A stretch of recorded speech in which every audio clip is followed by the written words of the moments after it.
रात के ठीक 2:17 हो रहे थे और कहते हैं कि अगर इस समय सुनसान सड़क पर आपको कोई अनजान फुसफुसाहट सुनाई दे तो समझ लीजिए कि या तो कोई मरने वाला है या फिर कोई मर चुका है। शंकर ने उस रात यही सुना था।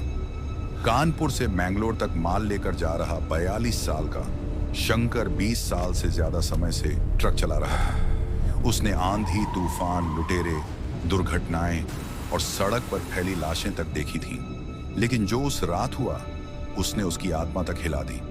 हाईवे पर दूर दूर तक कोई गाड़ी नहीं थी। ट्रक की हेडलाइट्स धुंध को चीरती हुई आगे बढ़ रही थी। इंजन की लगातार घरघराहट और टायरों की घिसटती आवाज के अलावा वहां कोई ध्वनि नहीं थी। रेडियो बंद था, मोबाइल में नेटवर्क नहीं था और आसमान में आधा कटा हुआ चांद टेढ़ी मुस्कान की तरह लटका हुआ था। तभी अचानक उसे अपने दाएं कान के बिल्कुल पास किसी औरत की धीमी आवाज सुनाई दी। शंकर, धीरे चलो, आगे मत बढ़ो, बाईं तरफ से खतरा है। शंकर का दिल जोर से धड़क उठा। उसने तुरंत ब्रेक नहीं लगाई क्योंकि उसे लगा कि शायद यह उसकी थकान का असर है। वह 14 घंटे से लगातार गाड़ी चला रहा था। उसने खुद को समझाने की कोशिश की कि यह सिर्फ उसका भ्रम है, लेकिन कुछ ही सेकंड बाद वही आवाज फिर सुनाई दी, इस बार और स्पष्ट। शंकर, मैं मजाक नहीं कर रही हूँ, बाईं तरफ से खतरा आने वाला है। शंकर ने घबराकर साइड मिरर देखा, लेकिन वहां कुछ नहीं था। केबिन में उसके अलावा कोई नहीं था। पीछे की सीट खाली थी। हनुमान जी की छोटी सी तस्वीर हल्के हल्के हिल रही थी, जैसे हवा का कोई अदृश्य झोंका अंदर आया हो। अचानक सामने से एक काली एसयूवी बिना इंडिकेटर दिए तेजी से बाईं तरफ से उसकी लेन में घुस आई। शंकर ने तुरंत स्टीयरिंग घुमाया और ट्रक बाल बाल टकराने से बच गया। अगर वह 1 सेकंड भी देर कर देता तो भयानक हादसा हो सकता था। उसका माथा पसीने से भीग गया। अब वह यह मानने को तैयार नहीं था कि यह सब महज थकान का असर है। कुछ किलोमीटर आगे बढ़ने के बाद फिर वही आवाज सुनाई दी। शंकर, पानी मत पीना। शंकर का गला सूख रहा था। उसने ढाबे से खरीदी हुई सील्ड पानी की बोतल उठाई, लेकिन जैसे ही उसने ढक्कन खोला उसके हाथ रुक गए। उसे बोतल के अंदर कुछ काला सा तैरता हुआ दिखाई दिया।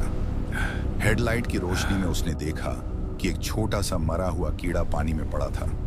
उसने घबराकर बोतल खिड़की से बाहर फेंक दी। उसके दिमाग में एक ही सवाल घूम रहा था कि अगर यह आवाज उसे चेतावनी दे रही है तो ये कौन है और उसे क्यों बचा रही है। करीब 3 बजे उसे सड़क किनारे एक छोटा सा ढाबा दिखाई दिया, जिसका टूटा हुआ बोर्ड हवा में हिल रहा था। उसने ट्रक रोका और चाय पीने के लिए उतर गया। ढाबे पर सिर्फ एक बूढ़ा आदमी बैठा था, जिसकी आंखें असामान्य रूप से गहरी और ठंडी थीं। बूढ़े ने बिना कुछ पूछे चाय उसके सामने रख दी और अचानक पूछा, 2:17 पर कुछ सुना क्या? शंकर के हाथ कांप गए। उसने घबराकर पूछा, आपको कैसे पता?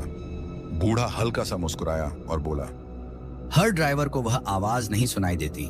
वह सिर्फ उन्हीं को सुनाई देती है जिनकी किस्मत में कोई अधूरा हिसाब लिखा होता है।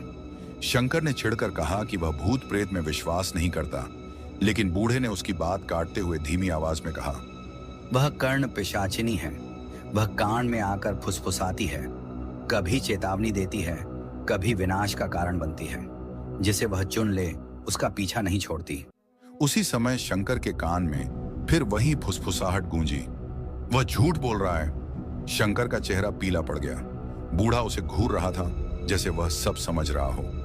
शंकर बिना चाय खत्म किए ट्रक में वापस आ गया और तेजी से वहां से निकल गया। उसने हिम्मत जुटाकर केबिन में जोर से पूछा, तू कौन है और मुझसे क्या चाहती है? कुछ पल सन्नाटा रहा, फिर एक ठंडी हंसी सुनाई दी।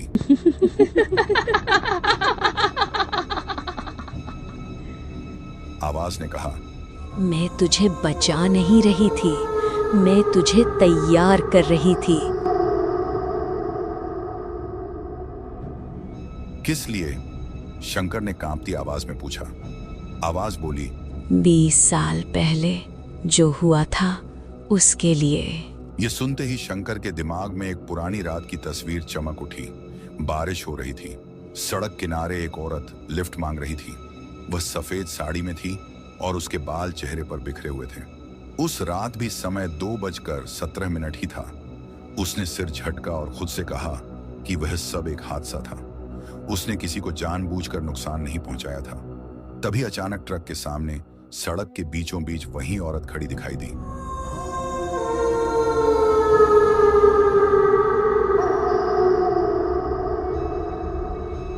सफेद साड़ी, भीगे बाल और पूरी तरह काली आंखें। ट्रक अपने आप रुक गया, इंजन बंद हो गया, मोबाइल की स्क्रीन अपने आप जल उठी और समय फिर वही था, 2:17। स्क्रीन पर एक संदेश उभरा, आज अधूरा हिसाब पूरा होगा। शंकर ने दरवाजे लॉक कर दिए, लेकिन उसे महसूस हुआ कि कोई पीछे की सीट पर बैठ गया है। उसके कान के पास गर्म सांसों की हल्की सरसराहट महसूस हुई। आवाज ने बहुत पास से कहा, तूने मुझे कुचला नहीं था, तूने मुझे धक्का दिया था। शंकर की आंखों के सामने वह दृश्य साफ होने लगा। उस रात उसने ब्रेक लगाया था, लेकिन पूरी ताकत से नहीं। उसने स्टीयरिंग मोड़कर उस औरत को बचाने की बजाय हल्का सा धक्का दिया था, क्योंकि उसे डर था कि अगर वह ट्रक रोक देगा तो डकैती हो सकती है। औरत सड़क किनारे खाई में गिर गई थी। उसने पीछे मुड़कर नहीं देखा था। अब वही औरत उसके सामने खड़ी थी, लेकिन सबसे बड़ा डर यह नहीं था कि वह मर चुकी औरत लौट आई थी। सबसे बड़ा डर यह था कि आवाज ने उससे कहा, मैं वो औरत नहीं हूँ, मैं वो हूँ जो उसके मरने के बाद पैदा हुई। शंकर की सांस रुक गई। अगर वह औरत कर्ण पिशाचिनी नहीं थी, तो फिर यह शक्ति कौन थी? क्या वह सिर्फ उसके अपराध बोध का रूप थी, या कोई ऐसी सत्ता जो अधूरे पापों से जन्म लेती है? और अगर वह 20 साल से उसका इंतजार कर रही थी, तो उसने अब तक शंकर को जिंदा क्यों रखा? क्या वह उसे मारने आई है या उससे कुछ और करवाने?